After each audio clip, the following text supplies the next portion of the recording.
David Cassidy and Liz Smith are two of the guests joining Philip and Fern this Thursday morning. That's right here at 10:30. Now, though, at just before 6, it's over to GMTV.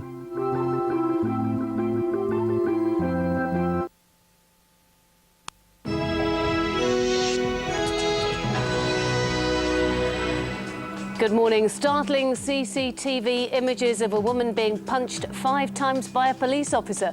What's the true story behind them? MPs vote for one of the most radical changes in British constitutional history.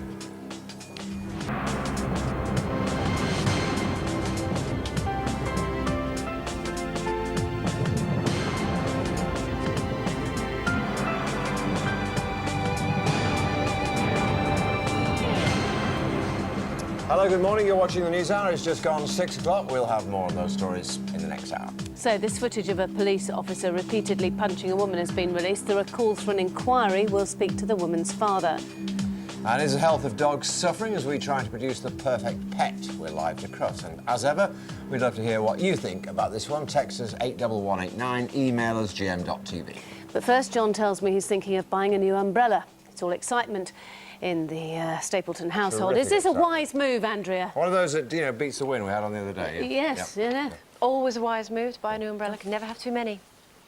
That's what I think, because I lose them all the time, so have them scattered around. Good, thanks. You're welcome. Good morning. You may well need one today, actually. We do have not a bad start to the day, as you can see, but we do have a fair amount of cloud and also some rain across the northwest of the country, western Scotland, Northern Ireland. That will increase as we go through into this afternoon. You'll see more in the way of rain pushing into the far northwest. I think generally speaking, the rest of the country will remain fine, dry and bright. Could be a touch chilly as you head out the door this morning, but the temperature should rise quite nicely throughout the day. Give you more details in 20 minutes. Penny. Thanks very much. Our top story, CCTV footage has been released which shows a South Yorkshire police officer repeatedly punching a 20-year-old woman outside a Sheffield nightclub. Police say she'd become violent while being arrested for damaging a car, but there are calls for the Independent Police Complaints Commission to investigate. Rachel Harrison is in Sheffield for us this morning. Rachel. Well, the question this morning is this a case of excessive police brutality, or is this just a police officer doing his job? The incident started here at the back of the nightclub, that then called Niche Nightclub. It started at the top of the fire escape stairs that you can see behind me. You actually see on the CCTV footage PC Mulhall and Tony Comer falling down the stairs. You then see PC Mulhall hitting her repeatedly a number of times. You also see at one point his foot on her body. Now, PC Mulhall has said she was resisting arrest, she was violent towards him, and it was the only way that he could restrain her in order to put handcuffs on. You then see, as the footage shows, her being dragged away, but with other officers and a dog handler on site, into a police van. Her trousers are down below her knees. Now, Tony Comer has admitted carrying out damage to the security guard's car, which is why she was being arrested. She's also admitted that she'd been drinking at the time, but she's also suffered from epilepsy for a number of years. And she says that when she was at the bottom of the steps, she was actually suffering an epileptic fit. She's angry that the officers didn't notice that. Now, there are calls this morning for an inquiry. The independent police commissioners are being asked to look at the CCTV footage, but certainly South Yorkshire Police at this point are still backing their officer. They've released this statement. They say, "We are satisfied with the way this incident was handled and happy with the conduct of the officer, but we will investigate the circumstances of the complaint." And there are also calls this morning by some race relations leaders in Sheffield that this could be a racist incident due to the fact that Tony was black. We were speaking to her father later on in the programme. Rachel, thanks very much. Let's get the rest of the news now. Here's Amanda. John, thank you. Good morning. Drugs laws in Britain aren't working. That's according to a major new report out this morning. The Royal Society of Arts has spent 2 years looking at the matter. It's expected to say that policy making should be up to local authorities and drug teams rather than the Home Office. It claims current drug campaigns don't work and proposes that if drug taking doesn't harm anyone, criminal sanctions then shouldn't be applied. TV bosses, including ITV, have been called to emergency talks today by the telephone premium rate watchdog. It comes in the wake of a string of problems with interactive television of phone-ins, competitions and votes. Richard Gaisford is in central London where the meeting is being held. Good morning to you, Richard. So fears that more high-profile shows could be pulled? Well, that will be the big concern for programme makers, Amanda, because these telephone votes, the viewer interaction, is now such an integral part of many programme formats. Let's take a look at Dancing on Ice. This Saturday we see the big semi-final, 4 celebrity skaters, all desperate for the viewers to call in to keep them on the show. But if they don't, of course, if they don't call in because they can't call in, then the premise of the programme has gone. And it's not just that show, it's Big Brother, I'm a Celebrity, The X Factor. So many shows relying on these call-ins, and millions of people do it, of course, and millions of pounds have been made. And because there's the money involved, the industry regulator, ICSTIS, where they're going to have this meeting here today, they're going to say, listen, you've got to prove to the public that you're whiter than white, that there is no scandal here. Here's what the boss has to say. We've got to do better, and I think that means a new approach from us as the regulator, and a new sense of ownership of responsibility and new processes and systems from everybody in the value chain. Well, of course, all this started with Channel 4's Richard and Judy programme. ITV seem to have taken the lead on this. They've pulled all of their premium rate calls. They've got an independent auditor in looking at each and every programme. And the good news, we think, Amanda, for Dancing on Ice fans is that that is one of the first shows that they've been looking at. Once it's been given a clean bill of health, they'll say it's going to go back on air. So we think it should be OK for this weekend. Which is good news. Richard, many thanks for that.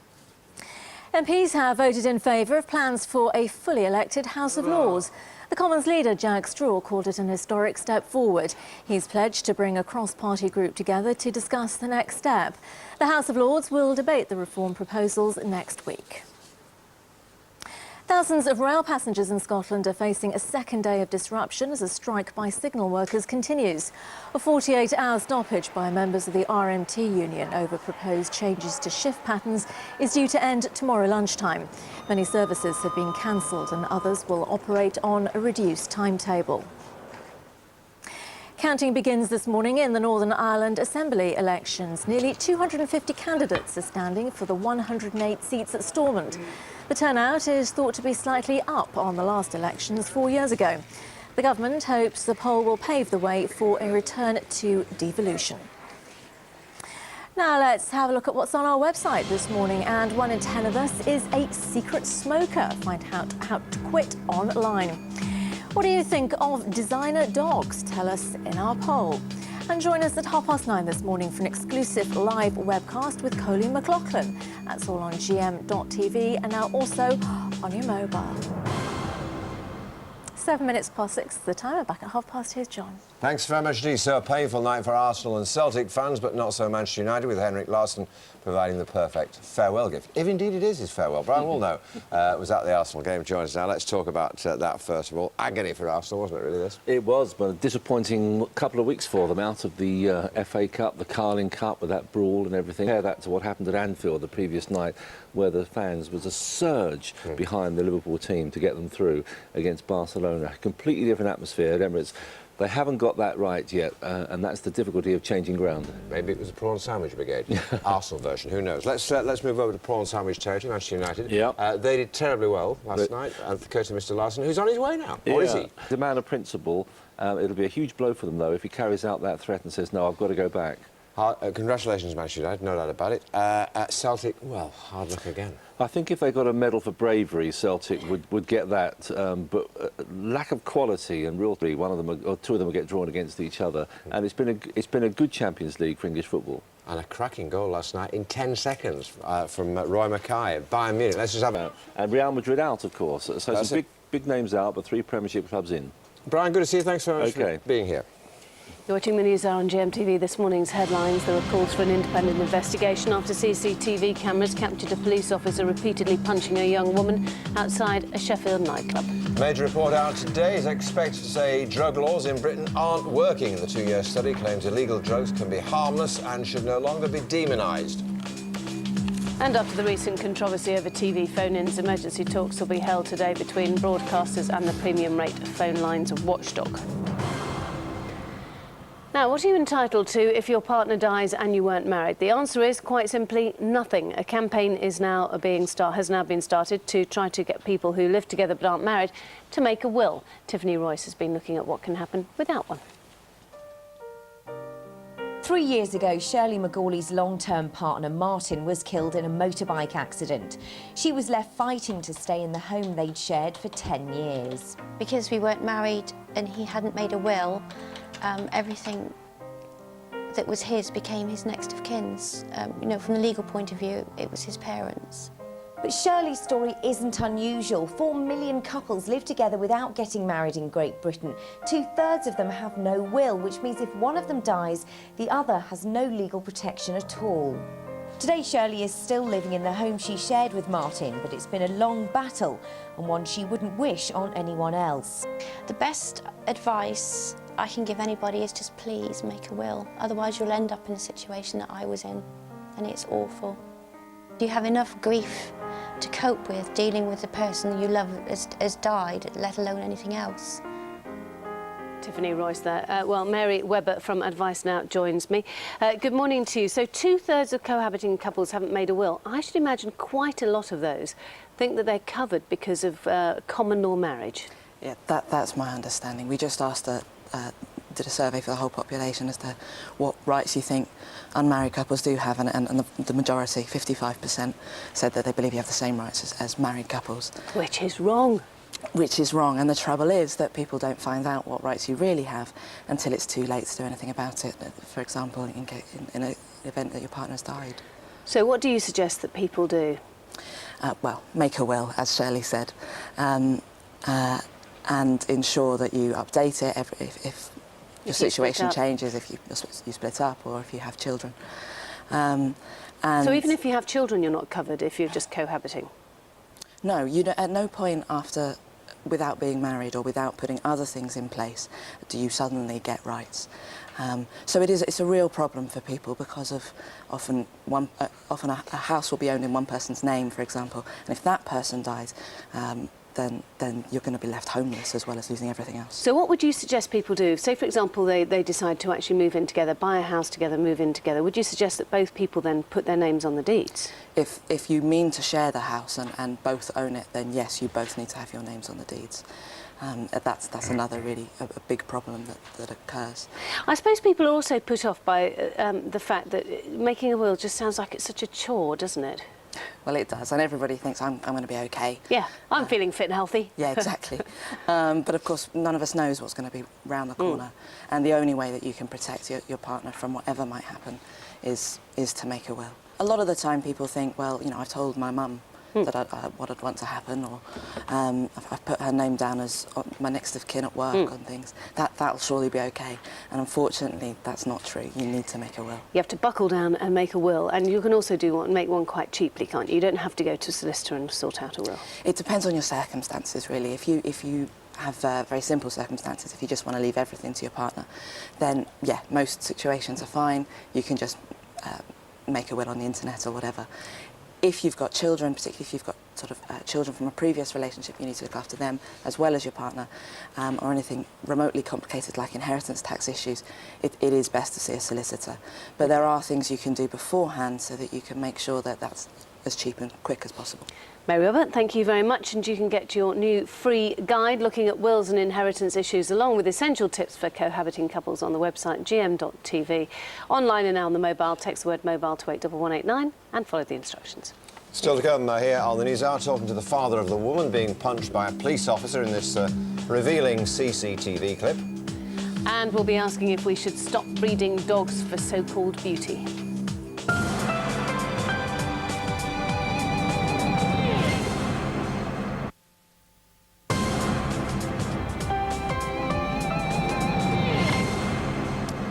Welcome back. Startling CCTV pictures of a police officer punching a young black woman 5 times have been released. It happened outside a nightclub in Sheffield last July, but the pictures have only just come to light. The officer involved claims he was trying to subdue 20-year-old Tony Comer as he arrested her for vandalism. She's now considering civil action. Simon Mawson reports. CCTV captures the officer hitting Tony Comer 5 times with his fist. The 20-year-old black woman was being arrested for vandalising a car after being thrown out of the niche nightclub. The pictures show Miss Comer and PC Mulhall falling down a flight of stairs. The officer lands on top of her. Then, surrounded by 2 more officers and a security guard, as PC Mulhall attempts to handcuff her, he hits her 5 times with his fist. Miss Comer, who admits being drunk at the time, claims to have been suffering from an epileptic fit and to have no memory of the event. The officer claims she was resisting arrest. In a statement, he says, "She now began to kick, spit and made attempts to bite me. She tried to grab handfuls of my genitals and knee and kick me. At this point, I struck her as hard as I was physically able with my right fist in an attempt to subdue her." Miss Comer says she suffered cuts and bruises. Having seen the pictures, she's now considering legal action. Well, let's talk now to Tony Comer's father, Leroy Walcott, who joins us on the telephone. Mr Walcott, good morning to you. What was your reaction when you saw those pictures?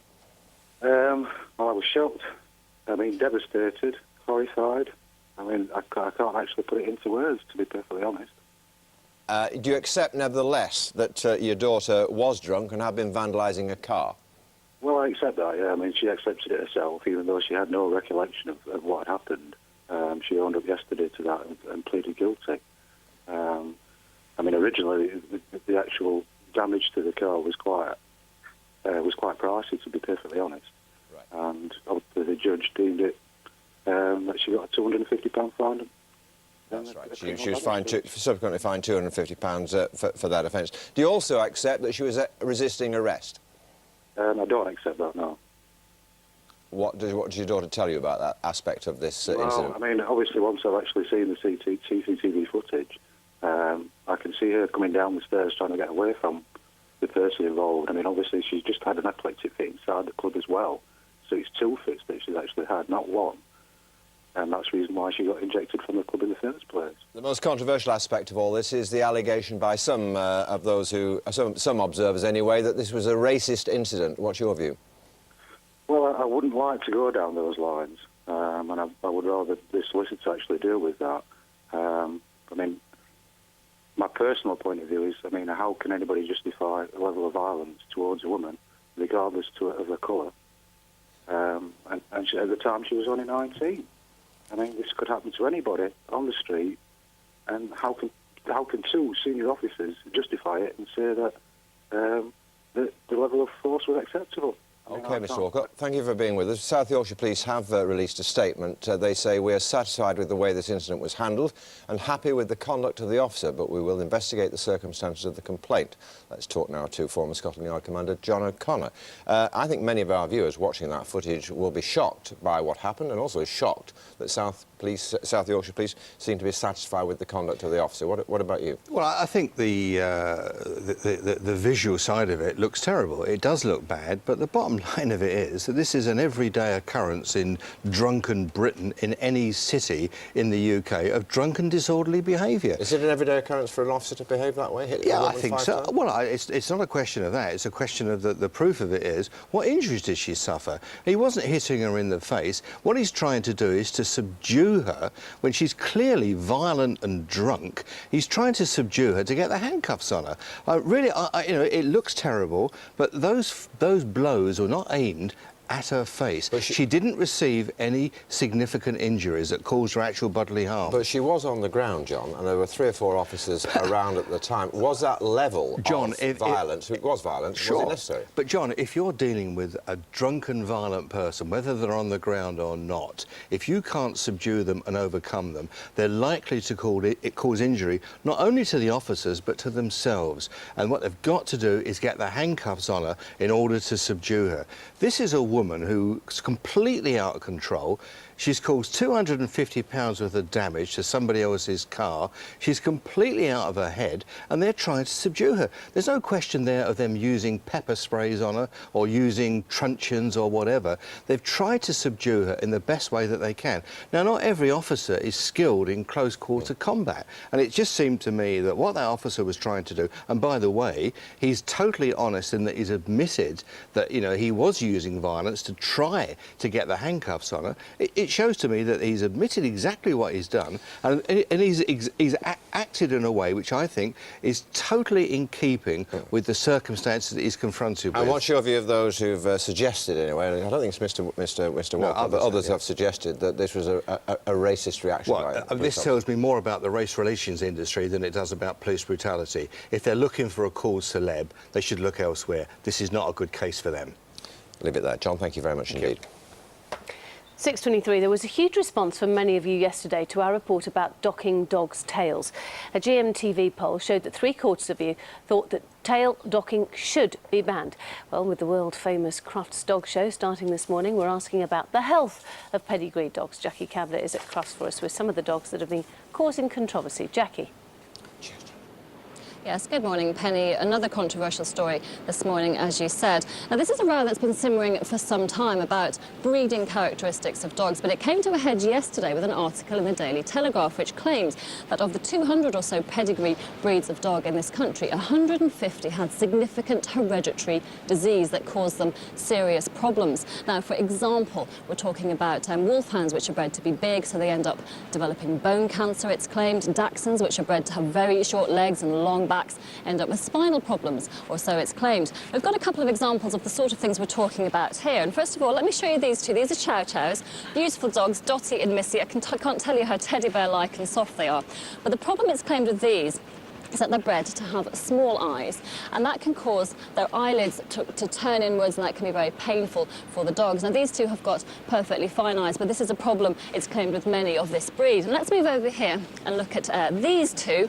These are the Bull Terriers, gorgeous dogs again here. This is Smiler, and that's Blondie over there. Smiler's a particular friend of mine this morning. And again, it's the same problem, bred to have very small eyes. You can see they do have small eyes. Now, again, these two are perfectly healthy, but it's claimed that these eyes can cause them problems.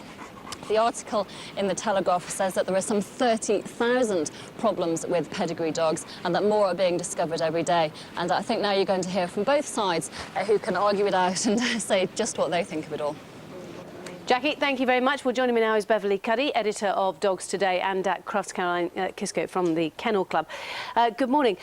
Beverly, you sparked off all this. Why now? Well, I get to see pet owners all the time. The result of all these dogs in the show ring, the majority of pedigree dogs end up as pets. I get to meet even my Tesco delivery driver says, I bought a Labrador Retriever, Kennel Club registered, didn't know anything about hip dysplasia. We're facing a bill of £10,000 for hip replacement surgery. And normal people can't afford to do that. They don't want to see their dogs suffer as well. Health problems and it's only are huge. And it's only because of this breeding to specifics, as it were. It's a complex issue. That we've had dogs for 100,000 years as our best friends. We bred them for function. Only in the last 150 years have we had dog shows and kennel clubs. And in that time, we've changed the way we breed. We've changed for a human idea of beauty rather than for function. And things have gone a bit mad. We need to put the priorities back in place and realise, well, yes, we might find these things attractive, but they might not actually be in the dog's best interest sometimes. Caroline, if I can come to you. So we're breeding dogs which have a shorter life expectancy and terrible health problems in this quest for alleged beauty. Well, as Beverly knows, the Kennel Club and breeders have been doing an awful lot of work in order to resolve problems. But I just want to come back on a couple of the things that Beverly said there, that there are 30,000 genetic problems in dogs. There are actually only 20,000 genes that the dog actually has, so to have 30,000 problems would be physically impossible. In reality, the dog has some 500 identified genetic diseases. The human being has 3,000. So that just puts things somewhat more in perspective. In addition to that, in fact, most of the modern breeds have actually only been about for the last 200 years, and the dog was only domesticated some 20,000 years ago. So I think we just need to get the facts straight before we start throwing too much mud around. But surely, Caroline, I mean, the point is we don't breed humans to be, to have small eyes or enormous ears or very long backs, which then, of course, bring their own problems. Of course they do, and we absolutely accept that. In both of these breeds, they have actually done an awful lot in order, or certainly with the Chow Chow has done an awful lot to actually put problems right. They are an example of a breed that's turned itself around and is now breeding very, very healthy dogs. In the Bull Terrier's case, there isn't a problem in the first place. Small eyes in the Bull Terrier do not cause the dogs a problem. They don't get ingrowing eyelashes or enrolling eyelids. So that is just a myth. And what the Kennel Club is doing with breeders is working hard to put these things right. OK, Beverly, the Kennel Club is doing its best. It's not good enough.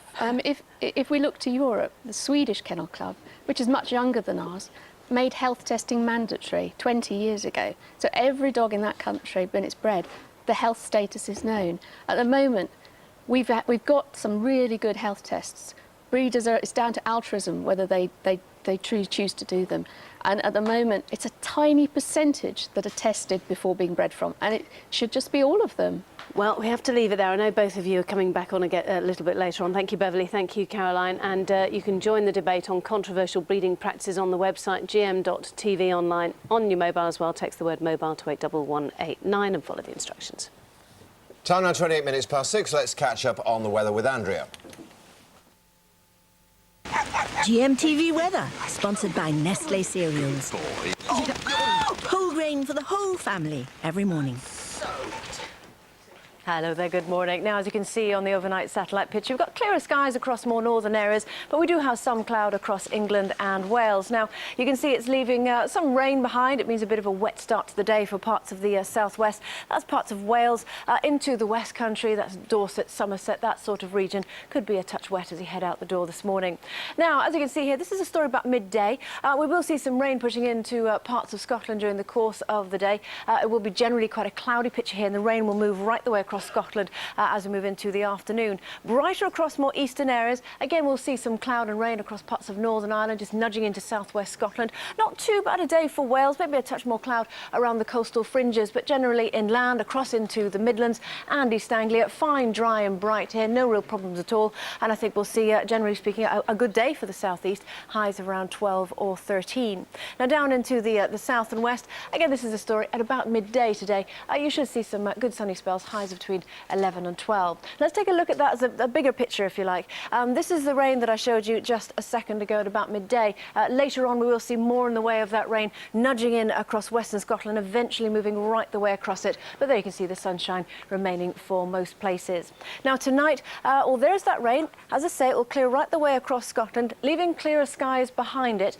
It's tomorrow that we will see the weather taking a real turn for the worse. Might not look like it on this chart, but what we will see is pretty strong, blustery winds, could well get up to gale force in places. The rain that we're seeing over the higher ground at the overnight will then turn to snow. Now, it could well even snow at slightly lower levels, could well see little bits and pieces of it too, not only across the Highlands, but across the Pennines as well. And it will be quite a blustery day, and that will make it feel extra chilly if you're heading out. Bit of a shock to the system. Here's your summary. For your local weekend weather, visit our website, gm.tv. Good morning, it's 6:30. It's Thursday, the 8th of March. You're watching the news hour on GMTV. In the next half hour, talking telephone numbers. Industry regulators get together with broadcasters to sort out the phone quiz scandal. We're joined by a GMTV viewer who saw 42-stone Sharon Mev-Simler on yesterday's programme and thinks she can help. And Alex Arsenal after earlier putting them in with, well, a fighting chance. Our top story this morning, CCTV footage has been released which shows a South Yorkshire police officer repeatedly punching a 20-year-old woman outside a Sheffield nightclub. Police say she'd become violent while being arrested for damaging a car. But there are calls for the Independent Police Complaints Commission to investigate. Rachel Harrison is in Sheffield for us this morning. Rachel, good morning. Well, the question this morning is this a case of excessive police brutality, or is this just a police officer trying to do his job? Now, the incident happened at the back of the then-called Niche nightclub back in July. It started at the top of the stairs, and this is where the CCTV footage shows. You see Tony Coomer and PC Mulhall falling down the fire escape stairs, and it's at the bottom you see him repeatedly hitting her, not once, but 5 times. You also see at one point his foot on her body. Now, clearly she's in a very violent state, and that was his point. He said that he had to carry out brute force in order to put handcuffs on her in order to restrain her, and that he was actually trying to protect himself and carry out his job.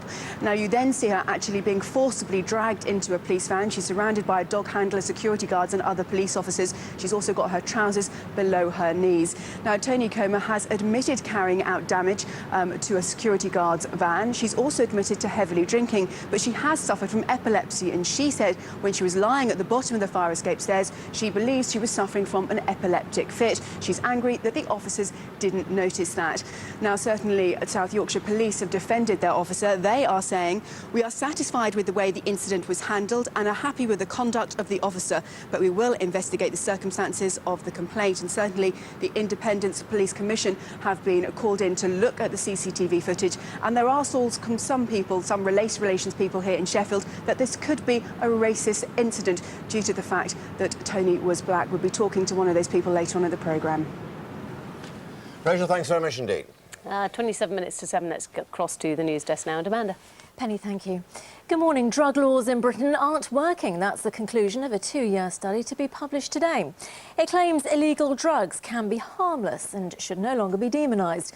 The Royal Society says current drug campaigns don't work and proposes that if drug taking doesn't harm anyone, then criminal sanctions shouldn't be applied. Television bosses, including ITV, have been called to emergency talks this morning by the telephone premium rate watchdog Ixtis. It comes in the wake of a string of problems with interactive television phone-ins, competitions and votes. The discussions will focus on how to restore viewers' confidence. MPs have voted in favour of plans for a fully elected House of Lords. The Commons leader, Jack Straw, called it an historic step forward, while Gloria De Piero is at Westminster for us. Good morning to you, Gloria. So what happens next? Well, Amanda, probably not very much for a few years. A couple of reasons for that. The first is that although a majority of MPs voted for a wholly elected second chamber, some of them were a bit naughty. They voted for that because they didn't want any change at all, and by voting for something so drastic, they thought they may delay reform. I think that's a bit optimistic. The second reason, though, is we're going to have a new Prime Minister in a couple of months, and he's not going to want to spend his first year or so in office talking about House of Lords reform. He's going to be wanting to talk to the voters about the staples of crime, health and education. Having said both those things, it seems that the direction of travel for the House of Lords is now set. For 700 years, that place has been composed either entirely of unelected members of the aristocracy or unelected members appointed by the leaders of the political parties. Those days are now numbered, and it will fall to you, the voter, to elect as politicians who will revise and review the laws that are proposed by the government of the day. And because that second chamber will be elected by you, it's going to be so much more powerful. Gloria, thank you. Thousands of rail passengers in Scotland are facing a second day of disruption as a strike by signal workers continues. A 48-hour stoppage by members of the RMT union over proposed changes to shift patterns is due to end tomorrow lunchtime. Many services have been cancelled and others will operate on a reduced timetable. Counting begins this morning in the Northern Ireland Assembly elections. Nearly 250 candidates are standing for the 108 seats at Stormont. The turnout is thought to be slightly up on the last elections 4 years ago. The government hopes the poll will pave the way for a return to devolution.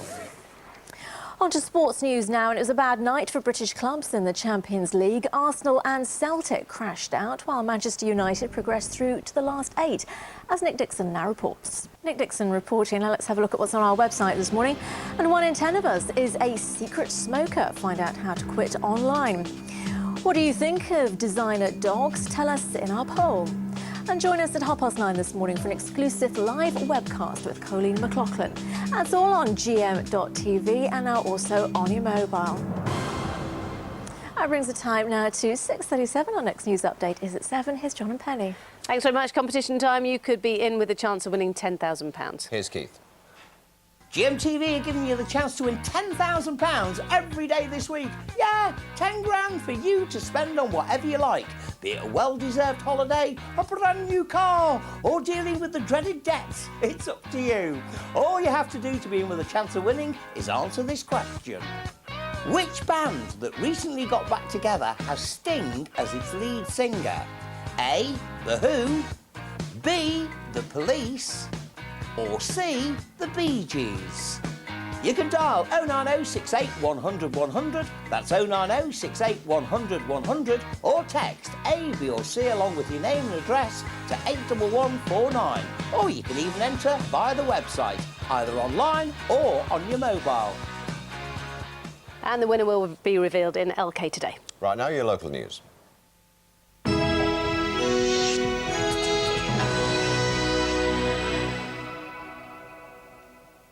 Good morning and welcome to the Breakfast News from ITV Granada.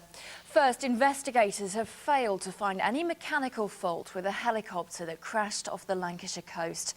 Pilots Simon Foddering from Preston and Stephen Potton from Blackpool were killed, along with 4 Centrica workers, including Robert Warburton from Heysham. The body of Keith Smith still hasn't been found. A preliminary report into the crash, which happened last Christmas, has proved inconclusive. Anthony Gormley's controversial Iron Men are a step closer to staying where they are after Sefton Council voted in favour of keeping them on Merseyside. A new planning application was submitted to try and ensure the safety of the figures on the sands of Crosby Beach. Some local fishermen and water sports enthusiasts had expressed opposition to the plans, saying the statues weren't safe. £1 million now needs to be raised to ensure the Iron Men stay where they are. The defence in the case of a Manchester taxi driver accused of murdering his family is due to continue today. Rahan Arshad admits killing his wife Uzma, but says he's nothing to do with the murders of his children Adam, Abbas and Henna. He claims his wife was deeply disturbed. All were beaten to death at their home in Cheadle. Oasis star Noel Gallagher is to headline a charity concert in Manchester this year. He's been added to an all-star lineup of acts raising money for cancer research. Manchester vs Cancer aims to be an even bigger success than last year's inaugural event. Other artists performing include Paul Weller. It's being held at the Manchester Arena later this month. Christie's Hospital is one of the main beneficiaries. On to football now, and Manchester United have joined Liverpool in reaching the quarter-finals of the Champions League. In his fight on tonight's Granada Reports, we'll be telling you how you can make a difference to the environment. Our Fred will be giving you simple tips on what you can do every day of the year. So make sure you watch Granada Reports tonight at 6 for all the details. That's it for now. I'm back at 7:05. Time now for a look at the region's weather. Be ready for all changing light conditions. Here's the weather forecast, brought to you by Transitions Lenses. Starting largely cloudy with a few light showers this morning, these mainly to the south of the region. Later becoming dry with sunny spells before cloud increases this afternoon, bringing rain from the west, mainly to Cumbria. Heavy rain this evening, highs of 12 degrees Celsius.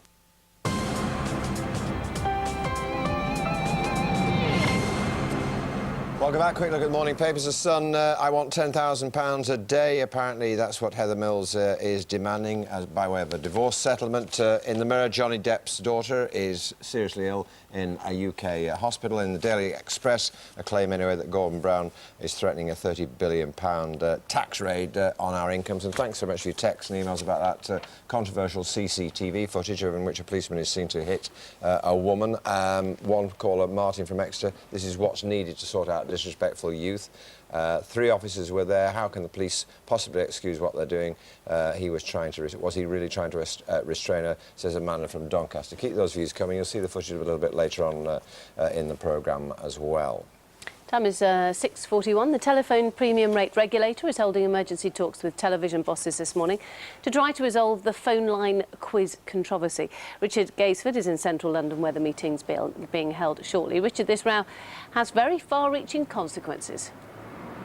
It certainly does, and the big fear for programme makers who will be gathering here within the next few hours is that some of their shows might have to stop because these integral phone lines, these callers that come, these interactive calls, really are a big part now of the shows themselves. Let's take a look at Dancing on Ice from this Saturday. Now, this is the big semi-final, 4 celebrity skaters, all wanting the public to phone and keeping them on the show. And of course, without those premium rate phone lines, without the viewer vote, the premise of the programme is gone, and it's also the basis for shows like Celebrity Get Me Out of Here, X Factor, Big Brother. All of these shows rely on the viewer interaction. Now, here at the meeting today, the broadcasters are going to be told, listen, you've got to make sure that your act is clean. We want the public to have confidence after all of these scandals. This is what the chief executive of ICSIS told us. We've got to do better, and I think that means a new approach from us as the regulator, and a new sense of ownership of responsibility and new processes and systems from everybody in the value chain. Richard, ITV fairly confident that it has nothing to hide? Yeah, it's launched an independent review. It's got independent auditors in to look at the last 2 years' worth of premium rate phone calls on all of its programming. It's stopped the premium rate phone calls over the last few days, and as each programme is given a clean bill of health by the auditors, then it will be reintroduced. This is what Michael Grade said yesterday at the announcement of ITV's well, losses and profits for the last year. Everything that we currently transmitting that uses premium phone lines will easily pass the strict independent compliance review that we're undertaking. Very confident about that. I just want to be certain that we understand what's happened in the past, and that any show now that comes along and wants to use premium phone lines, they know why they're doing it, and they know how. Well, Penny, the word is that the auditors have been looking at Dancing on Ice first. They reckon that they should be able to give that a clean bill of health by Saturday for that all-important semi-final. Richard, thanks very much. Now then, the story of a 42 stone mum of 4 Sharon Mev-Simler, who has been told she only has months to live, prompted a huge response from me yesterday. Here's part of what she had to say. I need more longer-term treatment. It's not just like short-term, because you can't sort this out overnight. And it's just, I need some specialist unit that can actually deal with obesity, who specialises in obesity, because there's help there for anorexics. Well, one of the many viewers who called after seeing Sharon's story was Dan Gibbons, who used to be 37 stone and is doing very well in trying to reduce that weight right now. Good to see you, Dan. Thanks very much, Steve, for being with us. What were your thoughts when you saw Sharon yesterday? Well, I thought to myself when I was nearly that big, and the things she was saying come to heart, so I had to ring to sort of say to her, it can be done, you can do it, but you've got to... You can get health from the government, but you've got to want to do it yourself. I should point out her local National Health Service Trust say that she is getting help over and above that, which would normally be given to people in those circumstances. But how did you get to 37 stone? Well, I've always been big all my life, but when my husband left me, I was on my own with 2 children. It was comfort eating, and you just get addicted to it, and I just got bigger and bigger and bigger. And then I had cellulitis on my leg, and the doctor turned around and said, look, yeah, you might lose your leg, so you either do something about it, or you're not going to be here for your children. And that's what did it for you? That's what did it, yeah, because, you know, I'm the only one that my children have got, and I wasn't going to leave them. Well, well done. How do you go about it? Well, at first you have to do a bit yourself, and I went to the doctors, and then you have to try and get funding, but you have to keep pushing because they won't just do it willy-nilly. And I did get funding, but they didn't do it in my area, Stoke-on-Trent. Funding for what? For a gastric bypass. So I went to see Mr. Khan in Walsall, and he did it for me, and I was 37 stone then, and I'm 22 now. Still got a long way to go, but it can be done. But as well as all that, I mean, the important thing is you've got to stop eating as much as you did, as she has to. I mean, it's got to involve some effort from her as well. Yes, yeah, definitely. You've got to change your eating habits. It's not just overnight. You've got to stop all the you've got to eat healthy. It's got to be for life. And if you want to live, you've got to, yes. Grill, you don't fry? No, we grill, and you just eat the right foods. You know, you can have fried foods, you can have takeaways, but in moderation. You don't have them all the time. And there's no reason to eat crisps and chocolates and things. You can eat other things. And when I've got 2 children, I'm the only one there for them. I either did it or I died, simple as. Sure. Well, I mean, she's going to be appearing on the programme a little bit later on, and you're happy to talk to her and give her the benefit of your experience, I presume. Yes, certainly. Yeah. Excellent. Well done, and let's hope it does a bit of good. Thank you. Thanks for being with us. Thank you. The time is 30 minutes to 7. You're watching the News Hour on GMTV. This morning's headlines. There are calls for an independent investigation after CCTV cameras captured a police officer repeatedly punching a young woman outside a Sheffield nightclub. A major report out today is expected to say drug laws in Britain aren't working. The 2-year study claims illegal drugs can be harmless and should no longer be demonised. After the recent controversy over telephone phone-ins, emergency talks will be held today between broadcasters and the premium rate phone lines watchdog. Now, he's been making his homemade barbecue sauce for years, but since appearing on the television show Dragon's Den, Levi Root's hot and spicy sauce is now being sold in one of Britain's top supermarkets. To gain the interest of the show's investors, he sang for his supper. It's got some peppers and some herbs and spice. Me want some reggae sauce. Hot reggae sauce. So nice with your fried chicken. Make burgers finger licking. And rice and peas and fish. Put some reggae sauce on your list. Thank you. Oh, and that was Peter Jones there, who actually invested in that. Levi joins us now, along with Mr. Jones. Good morning to you both. So, Levi, how excited are you? Oh, over the moon, can I say? Yeah, let's explain everything. It's like, you know, over the moon, yeah. And Peter, was it the singing that did it for you? It was, yeah, a little bit of the singing. When he first came up the stairs, I actually thought the producers were giving a bit of a break. I thought a bit of light entertainment. But actually, it was Levi. Absolutely great character. And an original way, obviously, Levi, to pitch your idea. Did you come up with it on your own, or was it a family thing? Who decided that you were going to do that? Well, it was my mum at the end of the day. I actually wondered about going on to the show because I know what it entails. People told me about it, and I asked her, I said to her, Mum, shall I go and embarrass the family's secret? Yes, exactly. Be sneered at by those people. Yeah, and she just said, son, you know, just go and you say your prayers, you read your Psalms 23, she said to me, and you knock them dead. You go and slay those dragons, and here I have a pet dragon with me. Exactly. And he's not too bad, is he? No, he's great, he's fantastic. He's been very helpful. And this is a secret recipe, as I understand it, from your granny. Is that right? Absolutely, yeah. I'm from a small village in Jamaica called Clarendon. And we had a kind of an open house where people would sort of walk in off the street, and she would say, give them some food and send them off. And, you know, we would feed them and people would go off. And she taught me to cook, you know, she taught me to use herbs and spices and that sort of thing. And it's just stayed with me all my life. But it's not going to be secret for very long, is it? Because you're not going to be able to churn out all the sauce that you need. John's going to try some. Go on. The ingredients. John. I thought we could knock a bit of this stuff down my way, actually. Yeah, right. Well, you try a little bit and just see how it goes, John.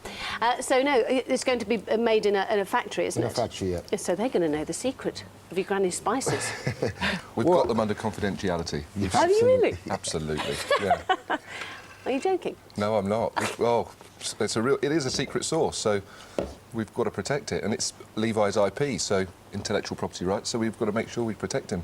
And what about this song, the song that you sang? That is also available to buy along with your sauce. Yeah, and I must say the proceeds from the songs will be going to charity for the Red Nose Day. So I'm very proud of that because I think the people is just really taking to me, and I've got to give something back. So I'm doing that for them. Yeah, and you took to him, of course, Peter. What? Is that excellent? Yes. Thumbs up. You see, it's got the Stapleton thumbs up, which is always a good thing. He doesn't do that lightly, I can tell you that. So Peter, what about the song? Where did that come from? I mean, obviously not the song itself, but I'm talking about the deciding to actually sell that as well. Well, this was Levi. When he came up the stairs, it was part of his pitch. And do you know what? It was so compelling, listening to him sing this song. He's obviously got a great voice, and it was really compelling. He actually said, look, I'm going to make this into a song. So this was Levi's brainchild. He was the one that came up with this, and he was basically putting music with your food, and the two things go together. So he came up with it, and that's why he's decided as well to give it to charity, I think, which is great. Yeah. But it really is a fantastic song. I've been singing it for the last 2 or 3 weeks, and actually it is annoying because it just continually goes round in your head. It's annoying for me because I'm going to keep singing it, but I do it because I love it. It's bringing everything to me. And how fantastic! I just think this is such a cool story. Great, and presumably your investment well secure. Absolutely. Thanks, Peter. Thank you, Levi. Very good indeed. Can you speak? Lovely. Yeah, just get rid of that. That's just about it from the two of us. Fiona and Ben here next. Colin McLaughlin will be joining them, but after the break, it's the weather with Andrea.